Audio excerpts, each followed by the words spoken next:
Oh, well, I'll edit this out. I did forewarn you about the random question from previous guests, right? You got that? Okay, Yep. good. So we'll edit this part out. So we're going to start about now.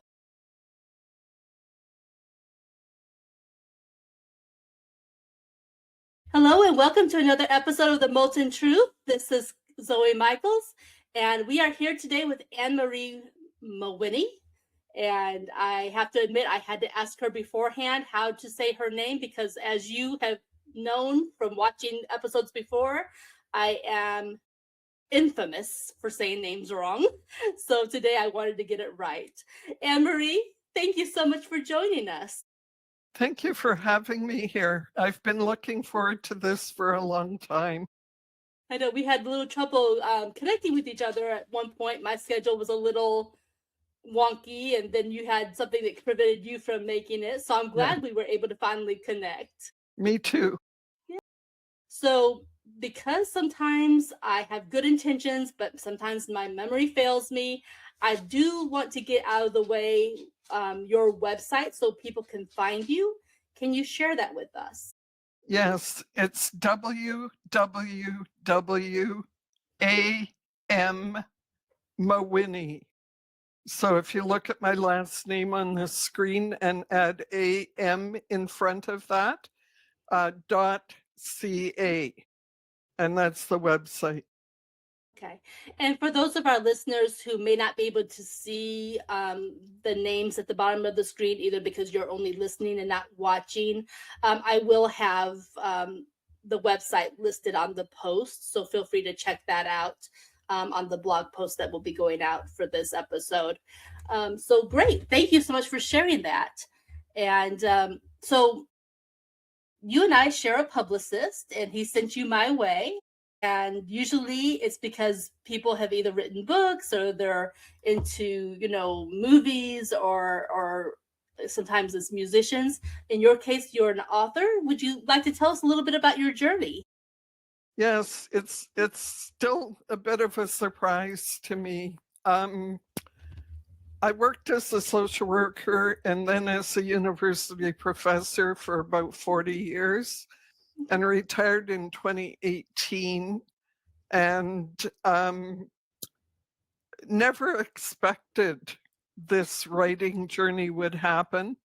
And then during the first lockdown of COVID, when nobody in the world was allowed to leave the house, I started to get a bit cabin feverish. And I decided that I was going to pull out my computer. Since I couldn't go outside, I would go inward, and I thought I'd be journaling. But in fact, what happened was the first line that came out was, "When she awoke, it was with such joy in her heart." And I was quite flummoxed by that. And I thought, okay, then. When I was a child, I wanted to be a writer, but I abandoned that when I headed off to university, and that was a very long time ago. So I decided that I'd pursue it. I had no clue who this person was. I had no clue why she was happy, but I knew that I had a yearning to find joy. And when I wrote that book, I crafted a world that I would like to live in, and it became a futuristic science fiction fantasy, which again surprised me. And I self-published it with Publication Services of Friesen Press in 2021. And then a few months later, two preteens sat me down and said, "You have to write another one." One requested a dragon, the other requested a magical wolf. And that wasn't the world I had built in Spindrifts, my first book. Yeah. So it took me a little while to figure out it's a sequel, but it stands alone. And the world transformed into more fantasy with a lot of magic, and a dragon and a wolf. and that's Spelldrifts. Yeah. And then I thought that I would like to try a more real world book, and crafted my third book, which came out in 2025, called Fugitive Riffs. And it's completely unrelated to the other two books. Okay. It's about 4 teens that meet up, being asked by their school to form a debate club, which none of them is really keen on, but they decide to go for it. They're very different teenagers, and 2 of them know each other from community things, and they don't get along. And the other 2 are new people, and each of them have backstories that get uncovered as we go along.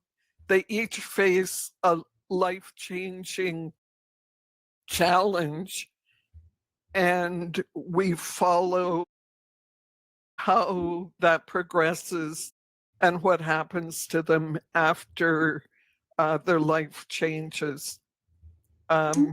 So that's Fugitive Riffs. Okay.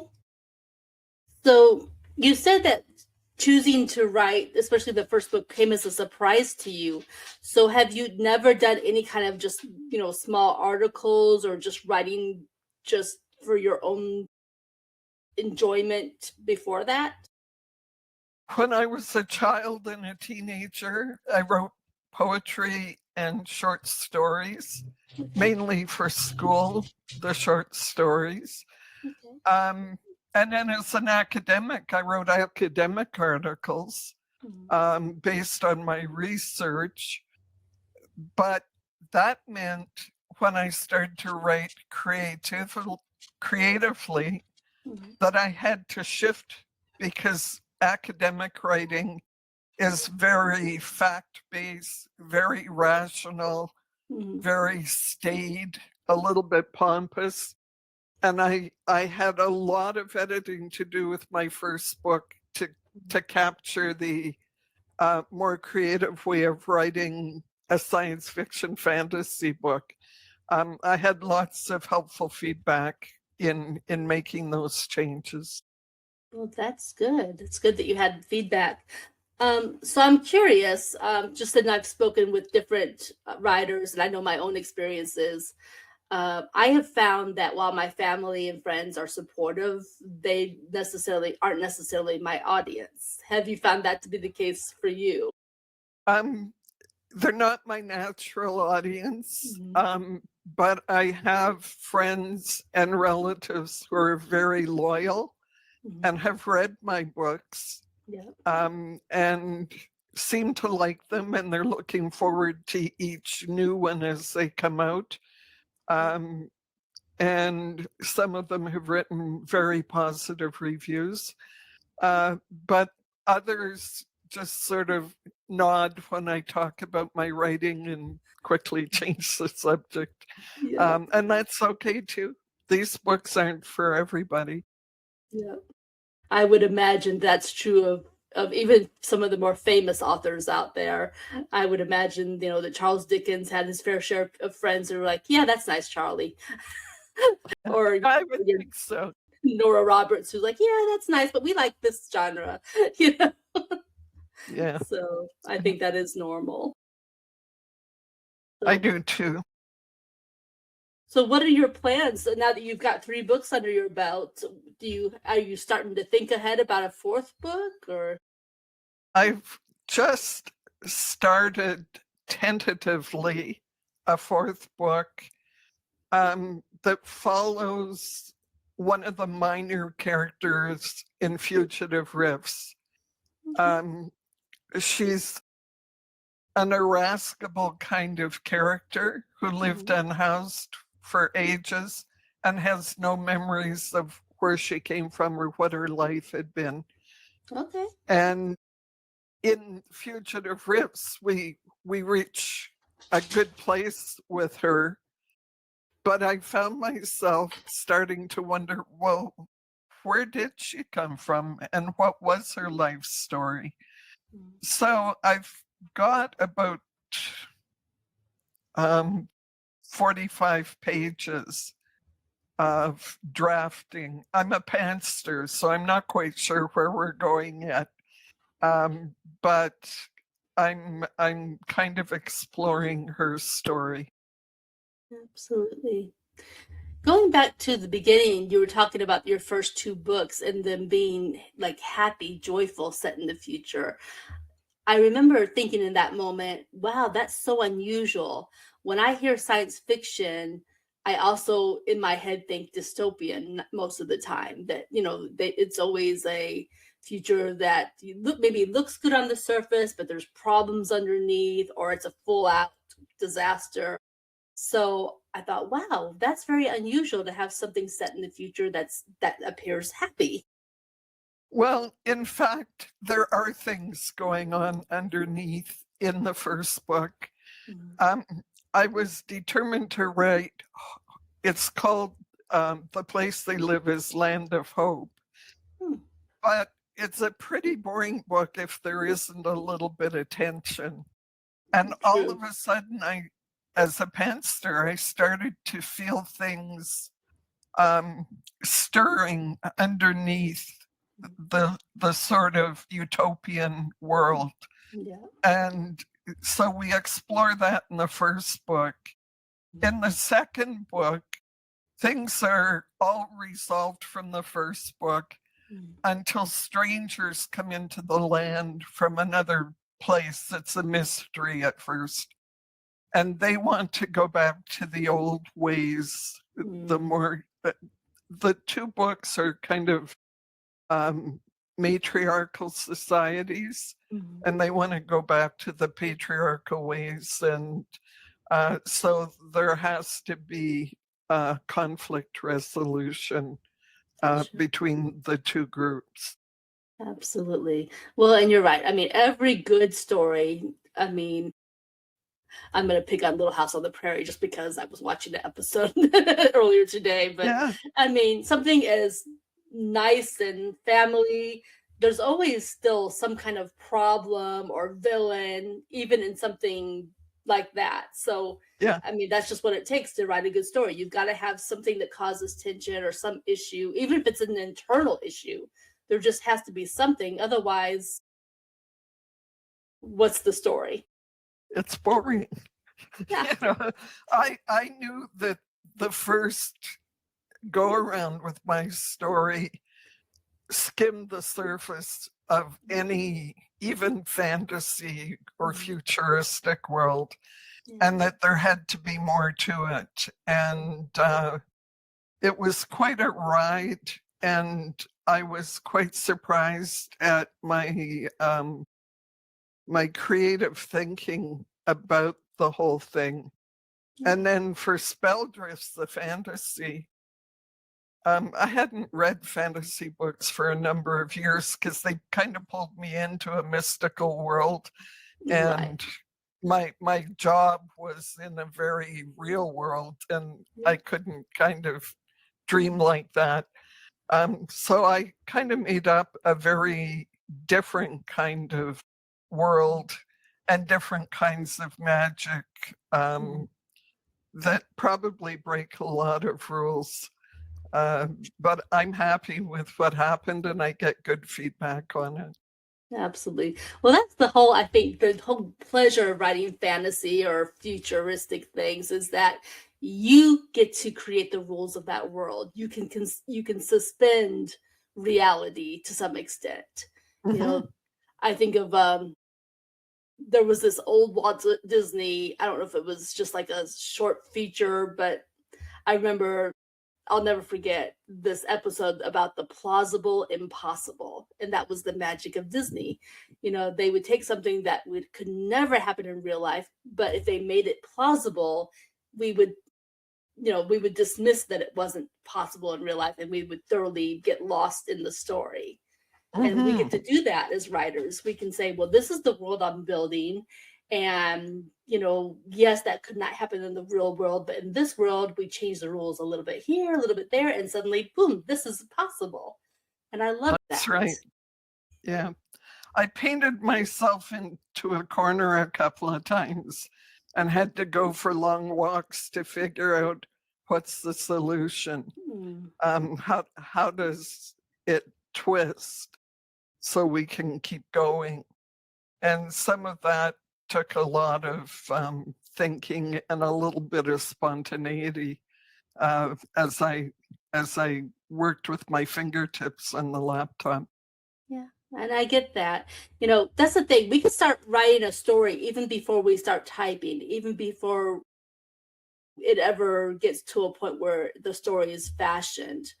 We start thinking about the possibilities, how we would, you know, how the story would flow. We take a few days or weeks and we let life kind of happen, and we draw inspiration from things around us. And, because we're relaxed and we're not thinking too hard, inspiration comes from different places. And ooh, this would be a great element in my story.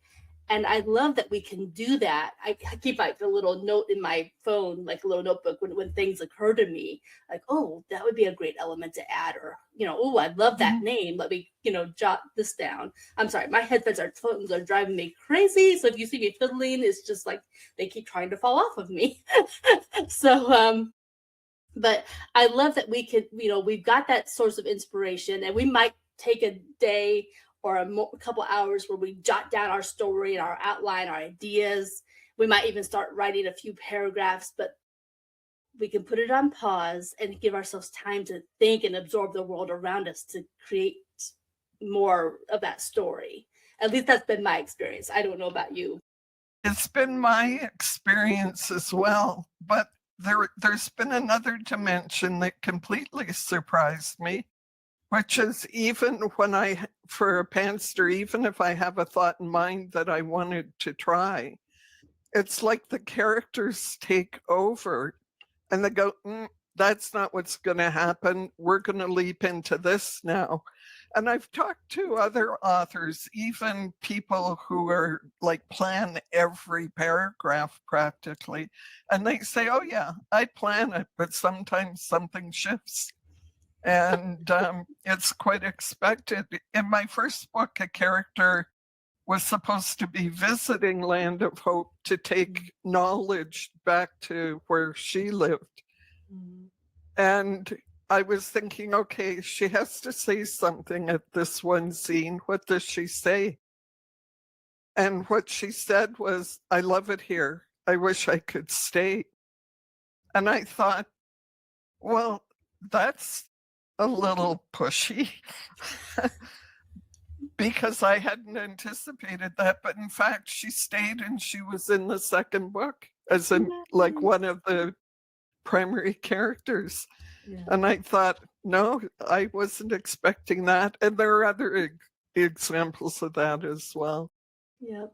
Well, it makes sense. I don't know if you kind of design your characters, like if you know who your elements are in each story before you start writing, or if you develop them as you go along.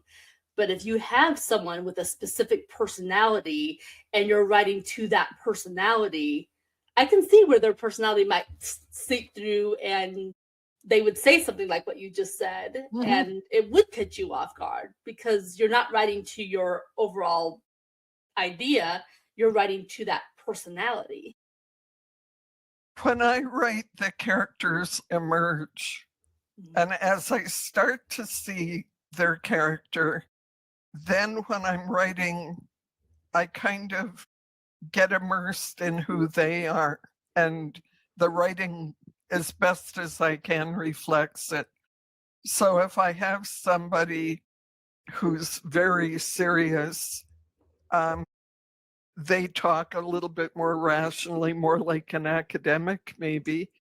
And then somebody like the character Alice in my third book, who's perhaps going to be in a fourth book, she was just completely chaotic and outlandish and um, irascible. Mhm. And I had to enter that, and funny things started to come out onto the keyboard. Um, so I know a lot of authors actually spend a lot of time building their characters. My characters kind of emerged through the writing process. Yeah. I don't know if you've encountered this experience yet. I just encountered this. I have a science fiction book that I wrote about a year ago, a little over a year ago now. And then I wrote a prequel because I wanted to explain more about a couple of the characters in the story.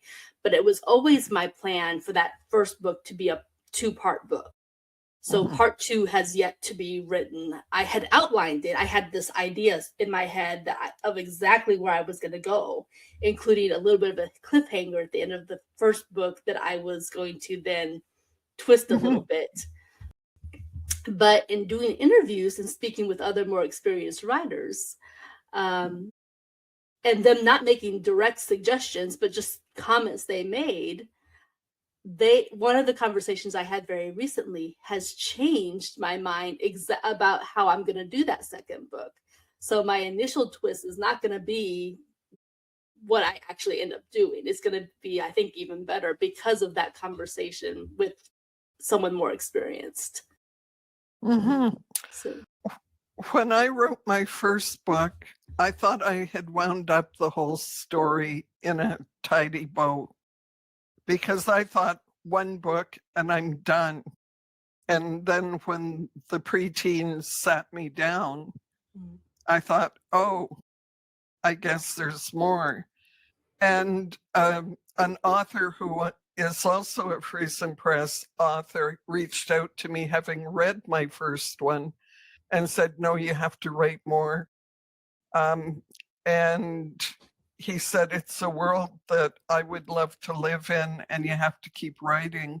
I've done two in that world, although it shifts. And he still will say, try a prequel like you did, yeah, or short stories. He says, I just want to keep reading about those characters. So I have that at the back of my mind, mm, but I'm trying to see if Alice has a story that would be worth bringing out to the world. And then I'll go back and think about prequels and short stories. yeah. Well, she sounds like an interesting character, so I hope that you'll be able to find a way to tell her story, her backstory, and maybe some other adventures for her.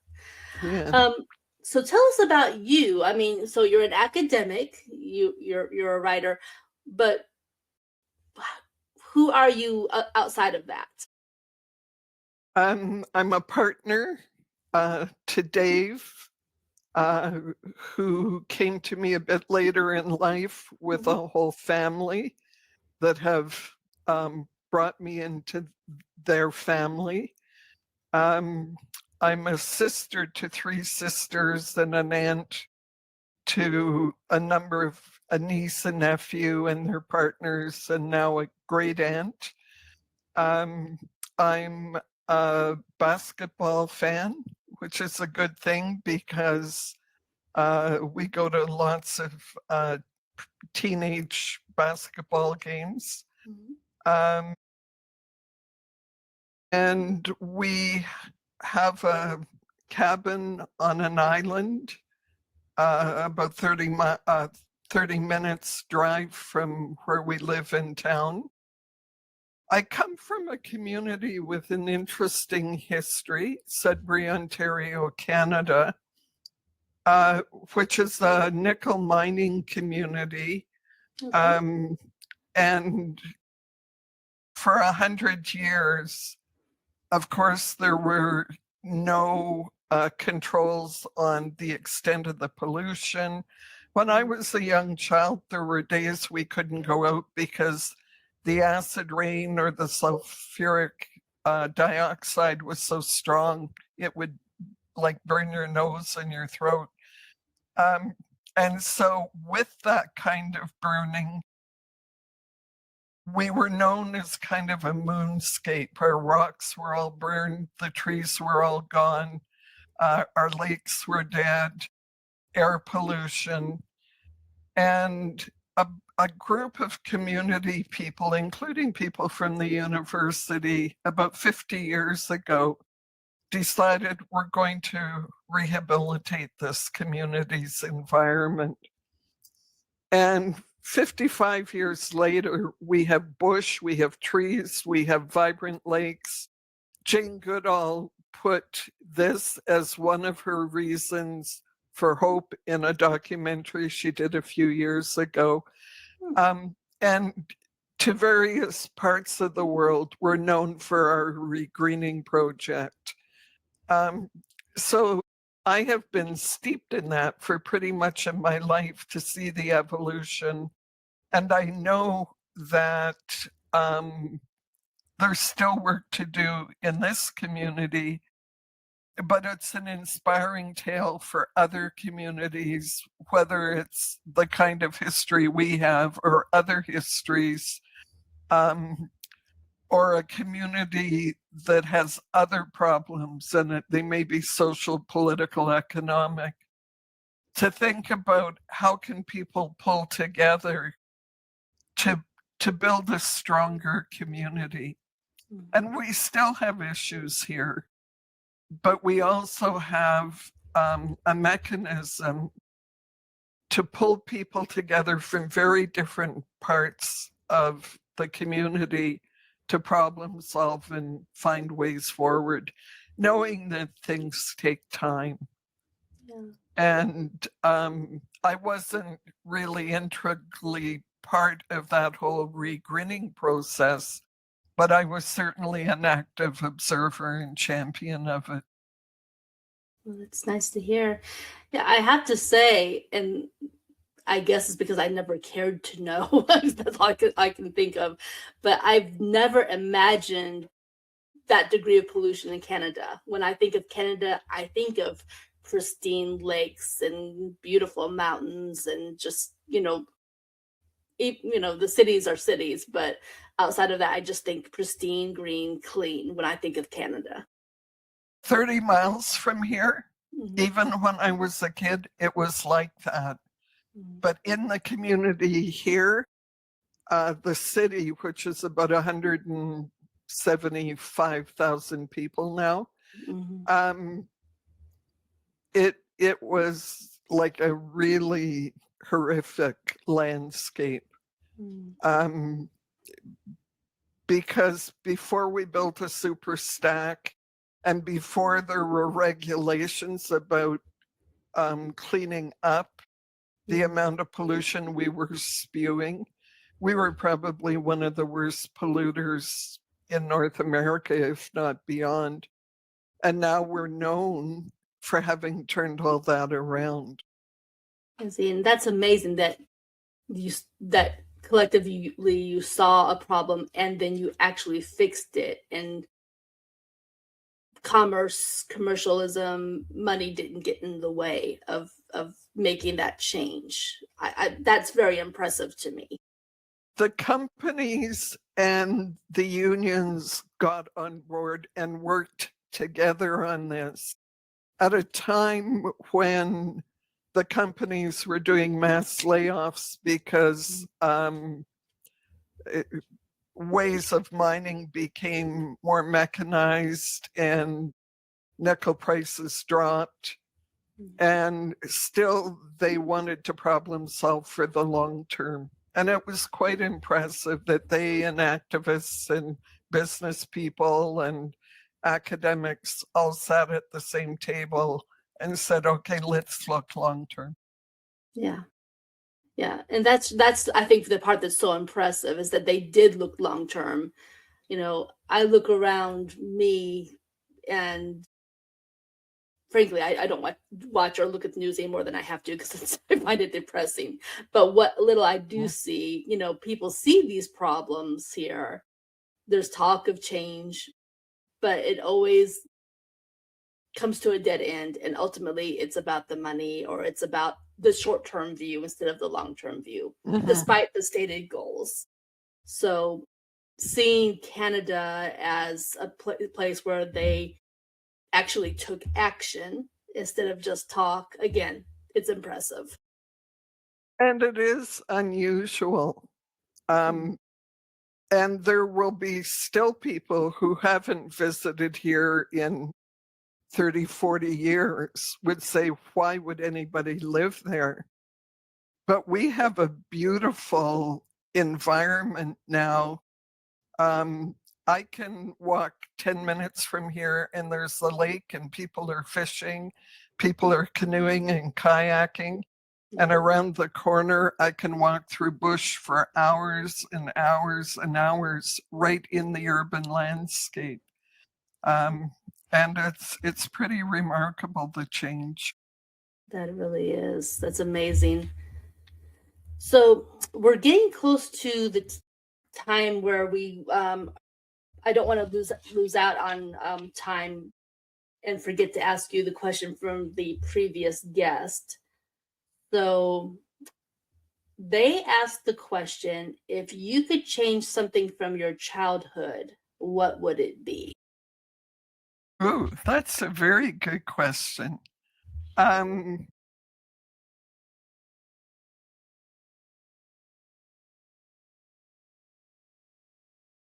that's a hard question because I feel like I had a very good childhood. Um, and I think if I could change anything, I would have wished to have had more social skills as a child.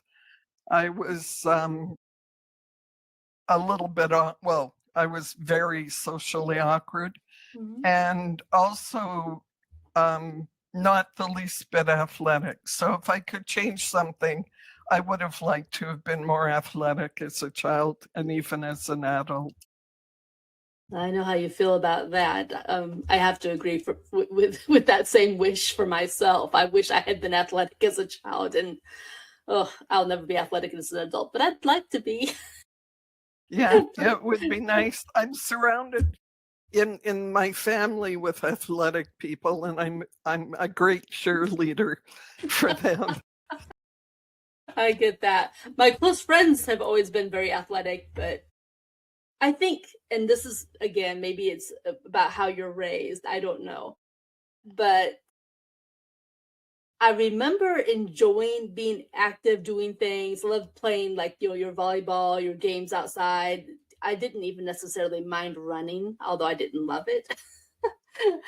But feel like in my case, um, the public education system, the requirements for a gym class versus just hey, let's go play games outside Mhm. and exercise without exercise kind of killed that in me because it became something required rather than something enjoyable.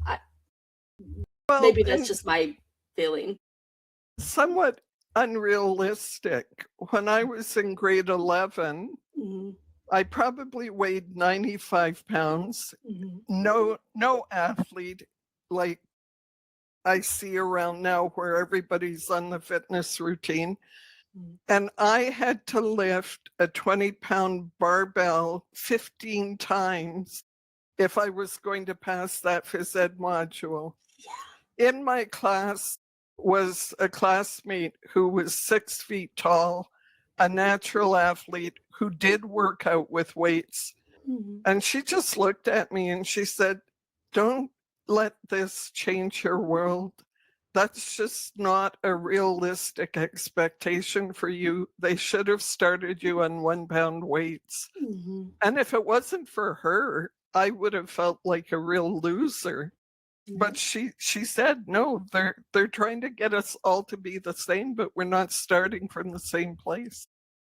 That's the key right there. And that's what took me from loving, outdoor games and doing things like that to, oh, this is exercise. And it's like they programmed us to hate that then because they made it a class and there were grades. And if you did not meet this certain measurement, you were a failure. Yeah. So instead of learning to love the activity, you learn to hate it. Yeah, exactly. I Yeah. came close to failing phys ed that year. Hmm. And my parents went to talk to the teacher, and she said, Well, I never hear people call her name. So a group of my friends started to call my name, during the warm up before class started, and my mark went up 20%. I didn't change anything else. She just never noticed what I was doing. Yeah. Yeah, that's where I say that never should have been a class. If it was, it should have been informal. Hey, let's show you how this game works. Let's show you how to play badminton. Let's show you how to play volleyball. It should have been something just for enjoyment and to break up the school day, just to give you the exercise without it being a class. And That's totally my opinion. And skills for life. Yes. You should keep active. So let's go for a brisk walk, because you'll be able to do that all your life. Yes. Let's try yoga. That's something some of you might like to do. Let's try swimming. Some of you don't swim. We'll start with beginners for you. And the expert swimmers in the class will teach you. Right. We all are not starting at the same place. No.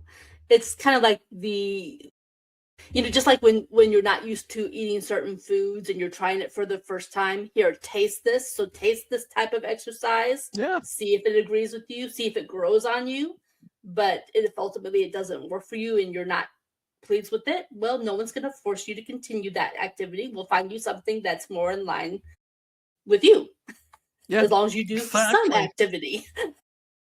Exactly. Yeah. You and I could have a whole conversation about that. Yeah, I had to figure out that walking's my thing and some weights. Yeah. But I was an adult before I came to that. And I didn't start with 20-pound weights. Exactly. Yeah. How much different when I look at the issues with, overweight, anyone, whether it's a kid or adult, if I could go back in time to say to these people who created the educations in our system that, hey, rather than ending recess and replacing it with a gym class, what if that was somehow combined where, hey, anyone interested in this game or this activity, come learn. Those of you who don't, just go for a run or go for a walk, but this is your activity hour rather than your gym class. Yes, if I could go back in time, I mean, think of how that could impact your whole life then, because you'd have the habit of being active, and that would be down to the day that you're even in a workspace, that this is your time for active living. How different it would be. My observation, which is limited, is that young people are more active now. Some of them run, some of them play hockey, some of them play basketball. But there's certainly a broader base of kids that are more active than when I was growing up. I'm glad to hear that. I haven't observed that myself, but maybe I just haven't had the advantage of seeing enough kids or having that in my life, because I don't have any children except for a stepson, and my niece and nephew lived several states away. But I hope that that's the case overall, that people are more active in teaching and helping their kids to find something that they love. Yeah, I hope so too, because it's only going to make all of them stay healthy longer. Yeah. It'll enhance their life, and, it's good for the brain because you're busy walking or running. And again, the ideas flow, and whether it's inspiration for something you're doing in the way of work, or if it's a personal project, it can only benefit you. Yeah, exactly. Yeah. So at this point, I'd like to ask you to provide a question for our next guest. And it's interesting because it isn't the same as the question you asked me, but it started out and I thought, oh, what if it's the same question? So the question I would like you to ask is, I want the person to think about their community and what's one thing they would like to do to make it stronger as a community and more together as a community. It's stronger, more cohesive. What change? Okay, I thank you for that question. So before we wrap up the show 100%, do you have any additional thoughts or comments you'd like to share with our audience? Um, I, I'd, I'd like to thank people who read books. I really would like to encourage people who haven't read books to try it out, just the way we were talking about trying out something for phys ed or for food. Pick up a book, even a graphic novel, and just check it out. I think reading can be a very good way to think about our world. And I think that reading can be a good companion as you're going through times when you might be on your own or you might be having trouble. It's like a good escape. I'd just like to encourage people to think about reading and the kinds of things they would like to read. I think that's a brilliant way to end our show. So thank you so much for joining us. Thank you for sharing that wisdom. And once again, I'd like people to remember your website, and I'm hoping I get this right. So it's A-M Mawhiney. Yes. And it's spelled Mawhiney, and it's .ca because you're in Canada. Correct. All right. That's exactly right. Very good. And again, it'll be at a link on my website, zoemichaels.com, under the blog section. And I'll try to remember to put it in the show notes when I post it on the Riverside, as well as the other podcast channels out there. So thank you so much for joining us, and thank you. Have a good day. Thank you for having me. I've really enjoyed our chat.